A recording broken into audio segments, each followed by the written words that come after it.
has a story to tell. It's called The Touching Story from the Mania Storytelling, Project number 4. Benjamin Franklin, his early story, and more. As a storyteller, one must tell an interesting story with good characterization, good dialogue with good description. A good storyteller tries to please and entertain the listeners. Another purpose a storyteller does is to make the listener feel something, like emotions, love, hate, anger, friendship, grief, happiness, sadness, hope, courage, and jealousy. A good storyteller will arouse the listener's emotion and enable them to experience the story. Help me welcome to the lectern, Sue Waller.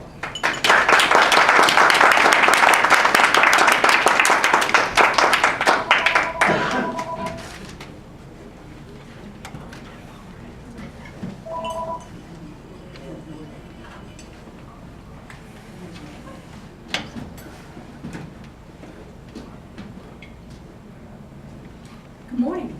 Good morning. Hello there, friends. I'm Benjamin Franklin. You can call me Ben. My moderator, this is my autobiography. Somewhere. Please allow me to introduce myself again. I'm one of your founding fathers. I'm a leading author, printer, like my older brother. He and I didn't get along very well. That's why I moved on. Let me get back to who I am. I'll start from the top. I'm the Renaissance man of the mid-1700s. Yeah, I heard. I was a womanizer. Let me start again.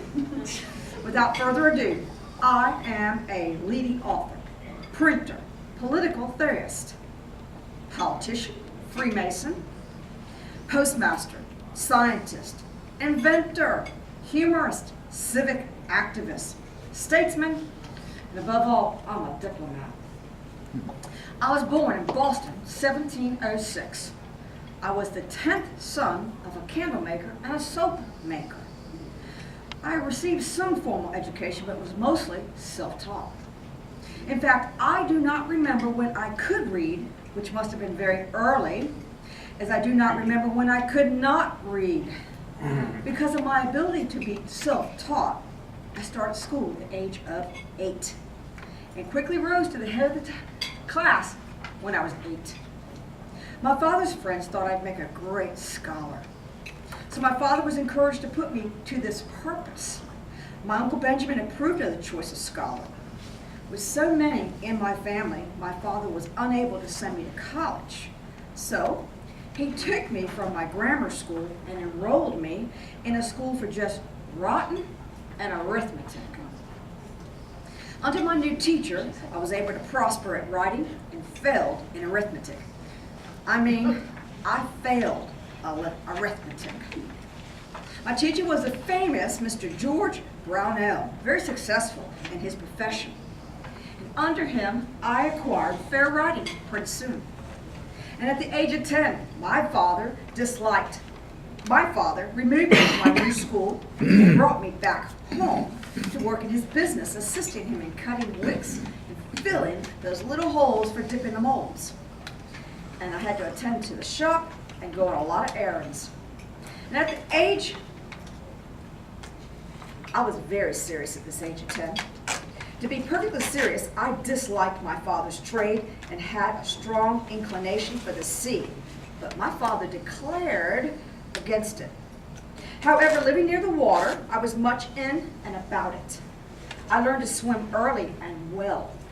I was able to manage boats, and when in a boat or a canoe with other boys, I was commonly allowed to govern, especially in any case of difficulty. And upon other occasions, I was generally a leader among the boys and sometimes led them into a lot of mischief. I continued to be employed in my father's business for 2 years. That is until I was 12 years old. Since a small child, I was fond of reading, and all the little money that came into my hands was ever laid out in books. I was pleased with the Pilgrim's Progress. My first collection was of John Bunyan's works in separate little volumes. I afterwards sold them to enable me to buy R. Burton's historical collections. Let me introduce you to them. They're small, and there's 50 to 60 of these. My bookish inclination was the determining factor that my father wanted to make me a printer. When my brother returned from England with his printing press and his letters, he set up business in Boston. I liked the printing better than my father's trade, but I still had a hankering for the sea. To prevent the apprehended effect of such an inclination, my father was impatient to have me bound to my brother. You remember? I didn't like my brother. I pushed back for a time, but at last persuaded and signed indentures when I was just 12 years old. I was to serve as his apprentice till I was 21 years of age. Only I was allowed a journeyman's wages only that last year of 21. In a little time, I made great proficiency in the business and became very useful to my brother. Though a brother, he considered himself my master and me as his apprentice, and accordingly expected the same services from me as he would another.